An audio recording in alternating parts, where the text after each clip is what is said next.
FC 99 in December via split decision, and that was some impressive striking in that win for Calhoune. Yeah, Calhoune, I mean, when you talk about striking, very, very good striker, very long. I mean, he's one of those guys, and we've said this before, but he's one of those guys, his record is not an indication of how good he is.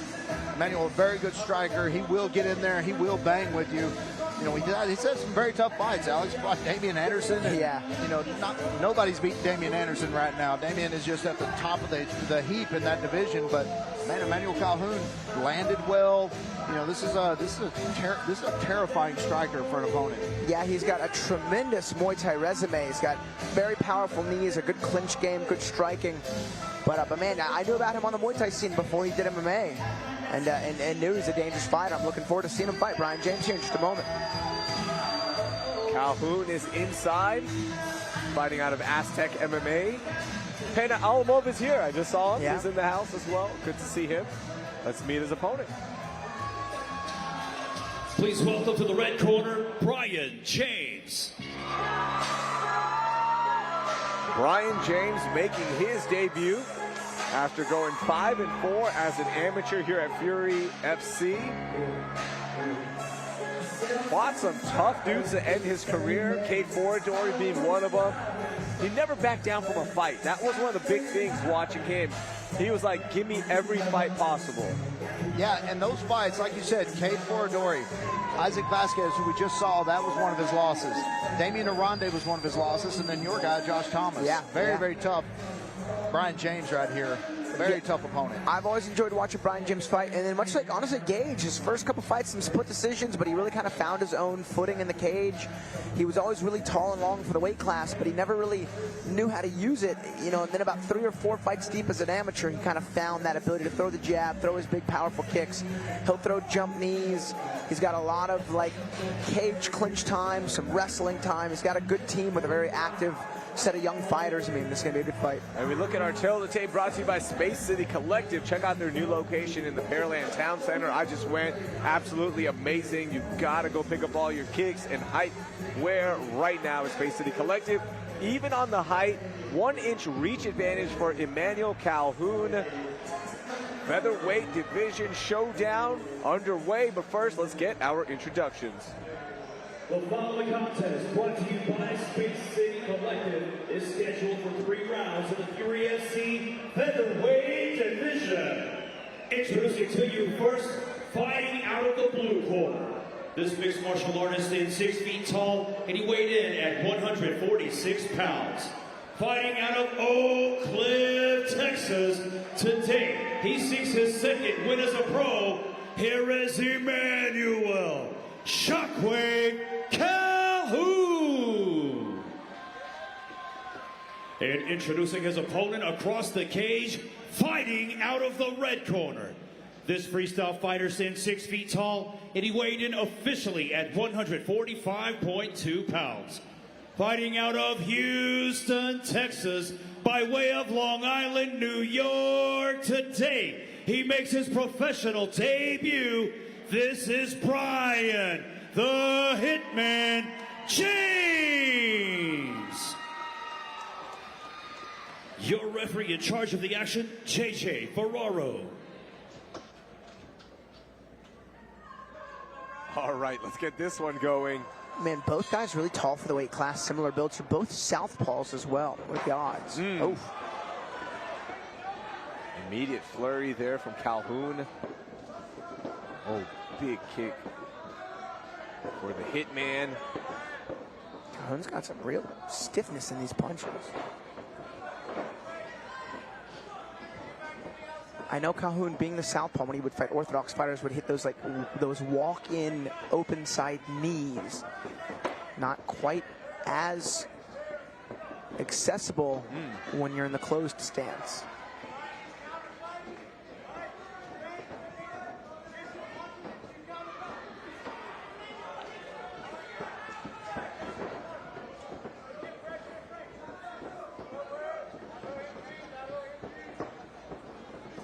Both guys very light on their feet. Both guys good footwork.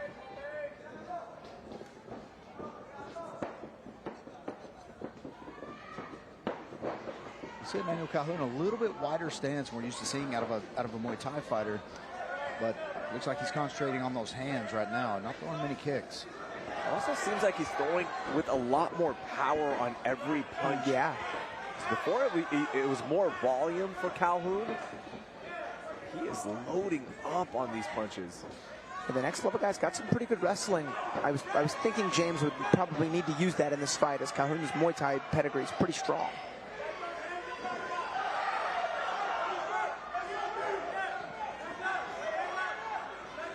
So like even that, like even though he didn't get the takedown, there is success in kind of slowing the opponent down, making him wrestle, taking a little steam off those shots.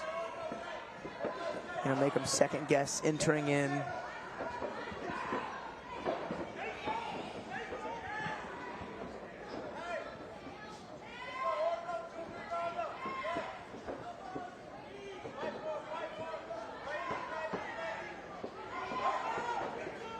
Nice elbow there from James. Didn't quite find the tip of his elbow to make the contact, but forearm will do.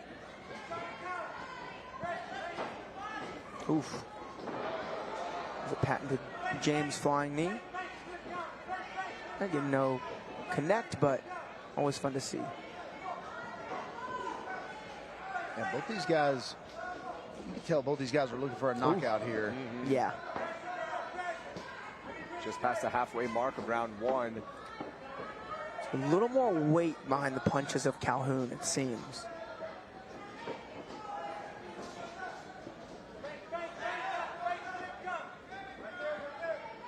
It's a great matchup.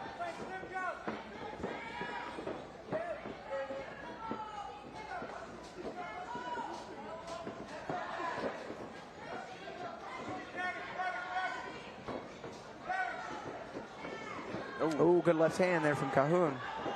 Yeah, might have stunned James just a little bit. Looked like it cut Yeah, James as well, left eye, yeah, right above it. Out to the side, so it doesn't look like there's any danger of that blood going in the eye there. But man, if that could be just a starting point. It starts to go toward the middle of the nose. Those cuts start to get very, very bad.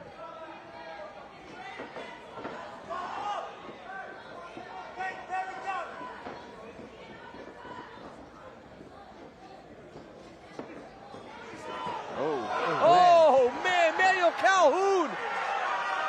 I'm curious if that was maybe a slip or if that jab just stunned James. I mean, I can't tell, but he didn't immediately get back up. It looked like a stun. Could be wrong. We'll get a look at that replay. 50 seconds left here in round one. Man, that was wild. Wild transition by Calhoune. I think it was like a double jab. Yeah, I'd like to see it in the replay if we get out of the first round here. Counts as a knockdown for sure. Yeah, and he did some damage too with those first few shots after he got to the ground. Yeah, and James got really busy. Did a good job getting back to his feet.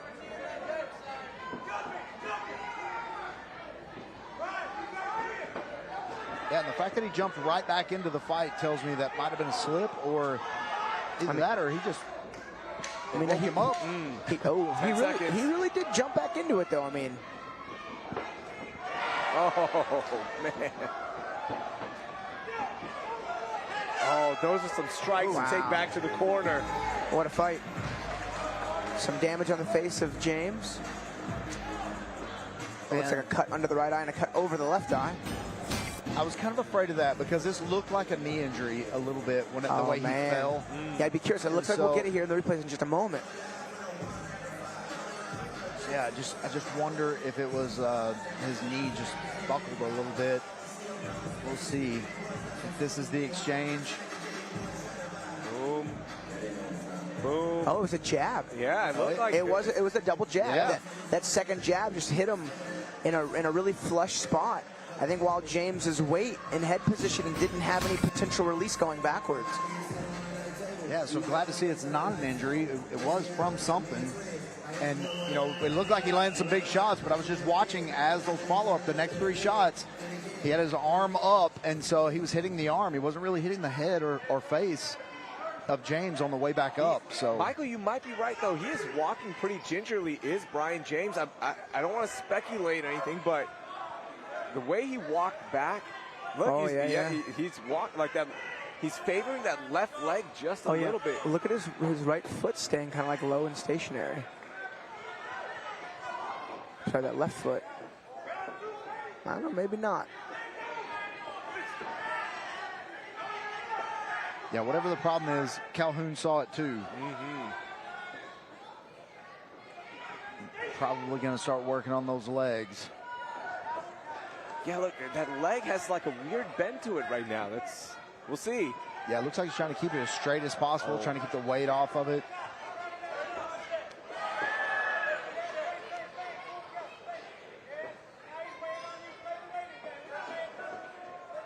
Yeah, he's having a really difficult time with that left leg. We saw Jeremy Alba blow his knee out and then win the fight. And survived like a round and a half with it. And not only survived, won. I mean, it was wild. So we've seen guys with some busted wheels find a path to victory. And Brian James, with his body language, his head movement, looks like he's certainly in it to win it. I didn't follow up with Alba. Was it a torn ACL? Did we find out? He said it afterwards, like. Yeah, I don't think we got hard confirmation, but he said that. Yeah, he's definitely stepping. Oh, yeah. With some trepidation on that left foot. Oh, he's hopping on it. Oh, that's a big kick. Yeah, he's trying to put all of his weight on his right leg. And that's not going to work at all right now. Emmanuel Calhoune's going to notice that. And, man, we've seen some wild twisted ankles, twisted knees when you get dropped because your weight just kind of falls and your foot's in the wrong spot. Oh, yeah, he can't even move. This might be too much. That is going to be it. Calhoune just unloading. I mean, he has just fallen down. It's only a matter of time before this one is called. Unless Brian James has second win here in round 2. That almost seemed like a giving myself up, like falling to your knees. Yeah, I think some of those short elbows may have cut him open because there's quite a bit of blood on the mat now. Yeah. Yeah, those elbows, knee to the body. Oh my gosh, how did Brian James survive that? What a heart of a fighter.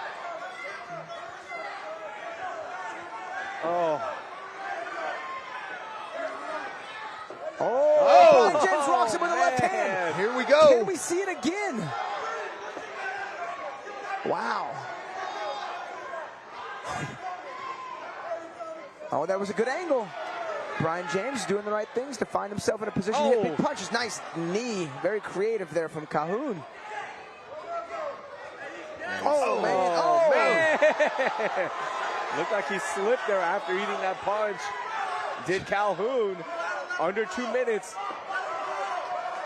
Yeah, what a fight we have here also. Oh, big connects there. Brian James not backing down an inch after it looked like he was going to be done in round 2. Has come back, is trying to stay alive, trying to see if he can catch Calhoune with something. I tell you, Brian James has always had good success with this straight left. I think he's benefited him just to double that lead side up because he's made Calhoune lean back. Every time he's thrown a good lead shot coming forward. Lets that left hand land right on the temple. James has probably eaten about 9 kicks there to that right leg. You can see it getting red.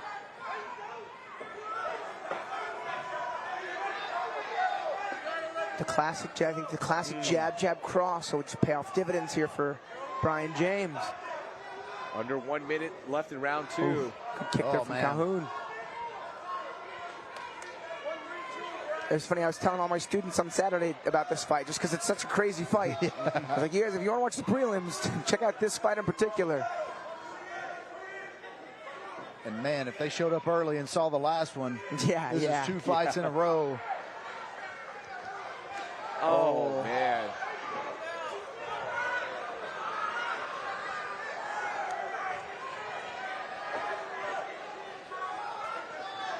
Oh, man, another connect there. Not as big of a connect to the right leg, but definitely something that is bothering James. 10 seconds left. Oof. Oh, that one was deep. Oh, Man, wild, wild. You can see the visible limp in that left leg for Brian James. Oh my. That leg is hurt. Yeah, he's walking like I do when I get out of bed in the morning. Man, what a barrage here that he was able to survive. Referee was right there. And then hurts him. Yeah, caught him heavy on his back foot again. Looked like a slip, but that was a shot to the temple. Got to wonder if that made him step bigger and if they're going to count that as a knockdown, because, man, what a close round. I just feel like the damage by Emmanuel Calhoune may be too much to overcome. You know, the third round going in, I mean, that 5 minutes is a long time with that kind of damage on both legs. But, I mean, I think in Brian James's mind, I think it's one well-placed left hand, and he can win this fight. Didn't want to sit down. Maybe afraid he wouldn't be able to stand back up. Man, Yeah. This guy's going to have a nice Memorial Day off because they're going to be feeling this fight.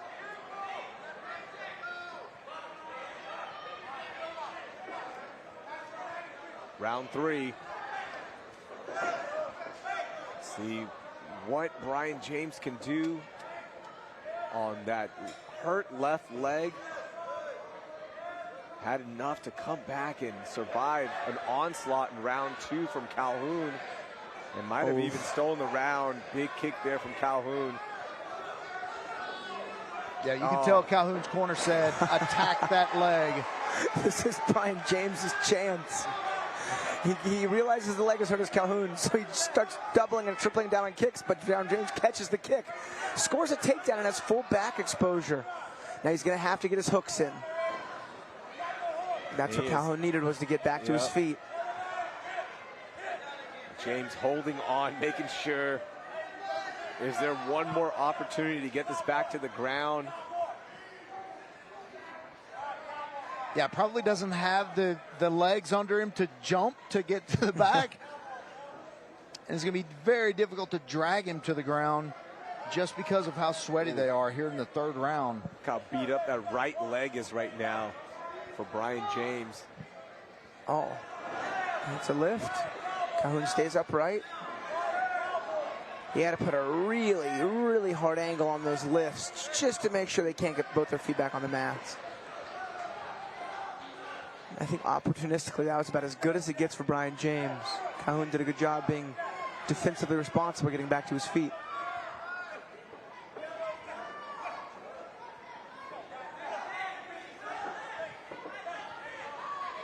Oh.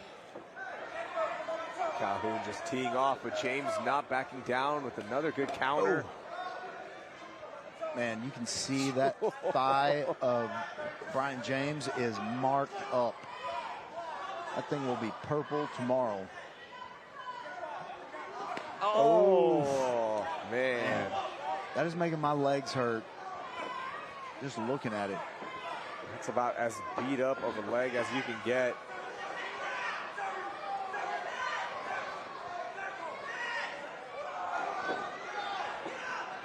Brian James trying to pull guard here. Probably not a bad idea. Again, that technical stand-up. Man, rest, Brian James. Get the referee to stand you back up. Yeah.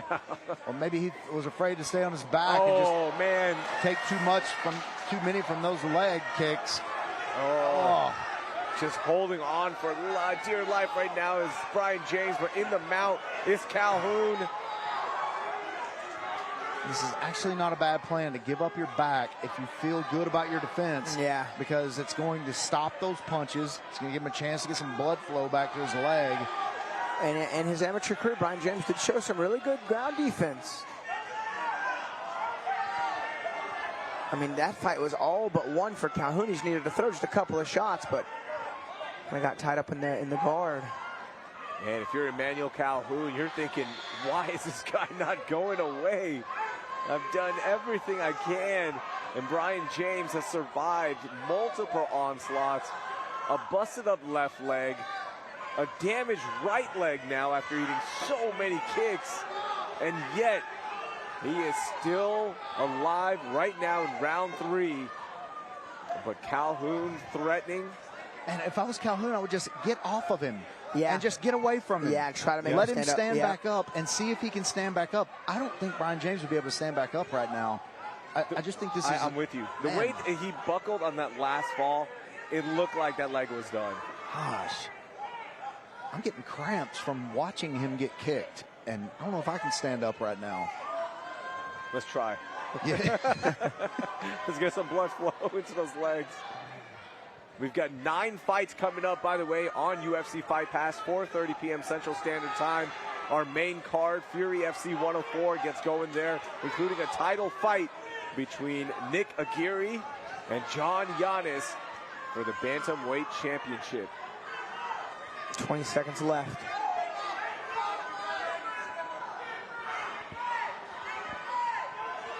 Oh, man. The fact that Brian James is going to survive this fight, Alex, is amazing to me. Yeah, same. That's a testament to his will, his hard work.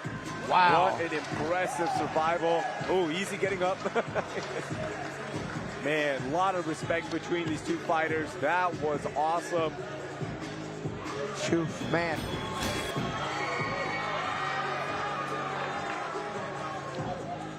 Yeah, that was Brian James's magical moment there in that 3rd round because, man, I just think it was very close. He was very close to, you know, I just think if he had a little more spring in his legs, he might have been able to do more.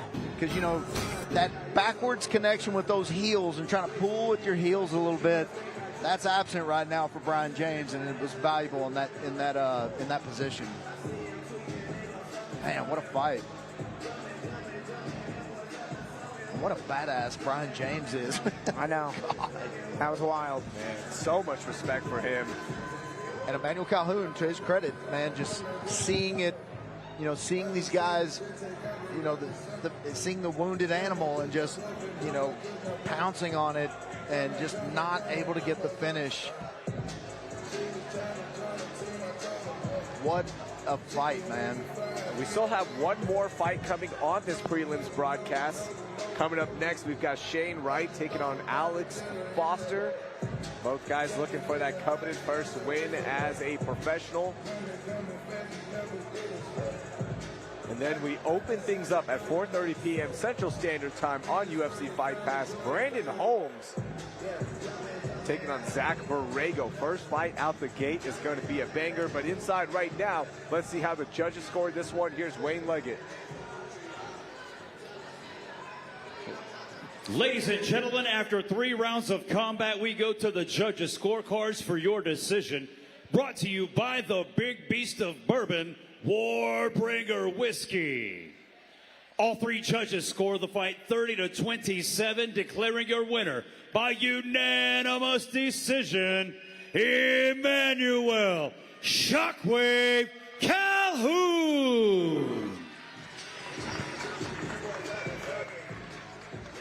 Congratulations to Emmanuel Calhoune picking up the big win.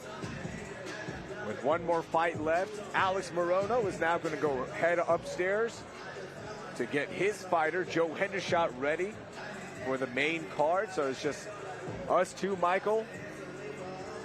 Let's meet our next fighter out. Please welcome Shane Wright to the blue corner. Shane Wright. 0-1, I told you, looking for that first win. Fighting out of Aztecs MMA. The freight train, Shane Wright. Talking to him before the fight, Michael, he said, look, this wrestler, Alex Foster, he's not going to do the lay and play with me. I'm ready for that. And he wants a submission. Man, he's going to have his work cut out for him if he wants to do that. But I'll tell you what, if you were going to sit down and draw an MMA fighter, freight train Shane Wright would be about what you would draw. He's he's very lean, just he's got tattoos, he's got a good personality. He's just one of those guys that you want to see succeed because, you know, even at 34 years old, a little bit later in his career, but man, still going strong, still very entertaining to watch. He was 2-2 as an amateur, and you know, even though 0-1 as a pro, looking to even his record here, and you know, he always says he wants to get on that main card. Him and Karan Reed, like, man, quit putting me on these prelims. Shane Wright, last time out, took on Jeremiah Kent, the Mizzou collegiate wrestler. A lot of anticipation for his debut. Got taken down, got his back taken. There were punches. It was a tough fight. Yeah. Let's just put it that way. And he's saying he's learned from it, and he is ready to show out. Also, coming out of the Dallas area, a little peace offering here. That's right. Playing a little tops drop. Let's meet his opponent. Please welcome Alex Foster to the red corner. Yeah, tops drop is probably what kept him from getting booed when he came out. The infamous Alex Foster making his way out. Second time inside the Fury FC cage. Lost his debut as well to Islam Murtazaliev. That was a round 1 finish. Islam, one of those guys, highly anticipated as well. So let's see what Alex has learned from that loss. Yeah, hard to you know, Islam's going to beat a lot of people in his career, and unfortunately Alex Foster had to be the first, but man, Alex, you know, second fight also, young, 22 years old, you know, relatively, you know, speaking, you know, he has more time than Shane Wright. You know, he definitely wants to win this fight, but you know, this is something that he's coming out to take from Shane Wright. We're looking at our teletape brought to you by Sheath Underwear. You see all that beautiful Sheath underwear on our ring card girls, so shout out to them. 4 inches. That is the reach advantage for Shane Wright, even on the height. When we look at the weight here, 161.4 for Shane Wright in a lightweight division showdown. Things got a little murky yesterday, and the fight is still on. But Shane was saying, look, last time out, I was fighting as a welterweight. I was undersized. Now, in this lightweight bout, I will be the bigger one. Well, yes, you will be. Yeah. Yeah. By 6 pounds at least. Yes. Yeah. So it's something we can clean up. Shane Wright giving us some props here, saying hi. Yeah, I always prefer they say hi to us after they fight. Yeah. I don't want you concentrating on us, Shane. Go out there and take care of business. You get a chance to say hi in the cage if you get the submission that you're looking for. Yeah. Michael will be there. All right, both fighters are inside. Let's get our introductions. The following contest, brought to you by SheathUnderwear.com, is scheduled for 3 rounds in the Fury FC lightweight division. Introducing your first competitor, fighting out of the blue corner. This mixed martial artist stands 6 feet tall, and he weighed in officially at 161.4 pounds. Fighting out of Oak Cliff, Texas. Tonight, he looks for his first win as a pro. Here is Freight Train Shane Wright. And introducing his opponent across the cage, fighting out of the red corner. This freestyle fighter stands 6 feet tall, and he weighed in at 154.8 pounds. Fighting out of Fort Smith, Arkansas, by way of Muldrow, Oklahoma. Tonight, he too looks for his first win as a pro. Here is the infamous Alex Foster. Your referee in charge of the action, Professor Joe Solis. Professor Joe Solis inside for the first time tonight. Final fight on our prelims broadcast. Man, and what a prelims has been, especially the last 2 fights. Oh, man, coming out with some power is the Freight Train. Shane Wright. Oh! Shane lands that big right hand and then has a little slip. Oh, man. Big dump. But we scramble to see who comes out with positioning. In the guard of Shane Wright is Alex Foster.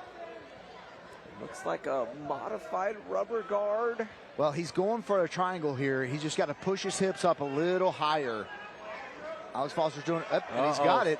Here comes a slam. And that's kind of what you want. That's kind of best case scenario is that when somebody tries to slam you when you're in a triangle choke, it's easy to let go, but man, this is a tight guillotine here. Ooh. Tight standing guillotine.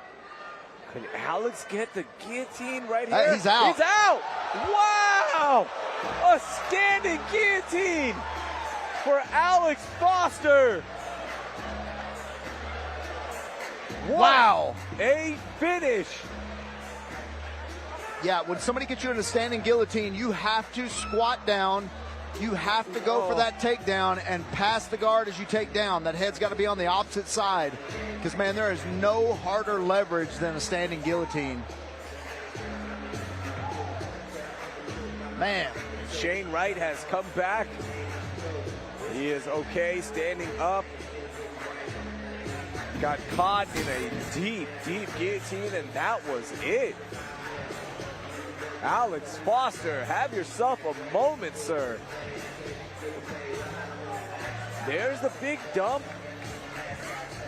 And then we scrambled until right there, got the big squeeze and stood him up. And that could have been the big mistake there for Shane Wright, standing up with it. Yeah, I mean, you've got to get on the other side of that. Let's go in here and get his thoughts on this win. Michael's going to head inside. Wayne is heading inside as well. We'll make things official.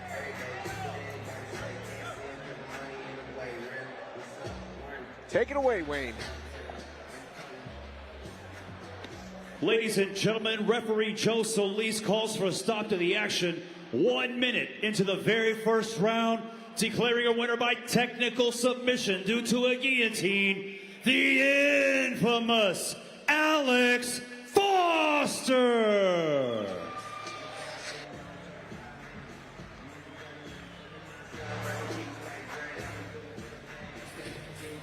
I'm here with your winner, Alex Foster. Alex, man, Shane came in with some heavy punches, tried to crowd you a little bit, went to the ground, you got that standing guillotine. Did you know it was over? Oh, yeah. As soon as I got that, I knew it was over immediately. I've been working on my sub game for a while now. I knew since I got that was game. For sure. Alex, how does it feel? You came out, second fight, here you are, a very tough opponent. How does it feel to get that win under your belt? I mean, it feels good. I really like to run that Islam one back, though, man. Got his team up there. Man, if we can get that one back, I'd love that. Well, Alex, you didn't take any punishment in this fight. You didn't take any damage. When are we going to see you in here again? June 22nd. June 22nd. You heard it first. Congratulations on the win. Beautiful guillotine. Your winner, Alex Foster.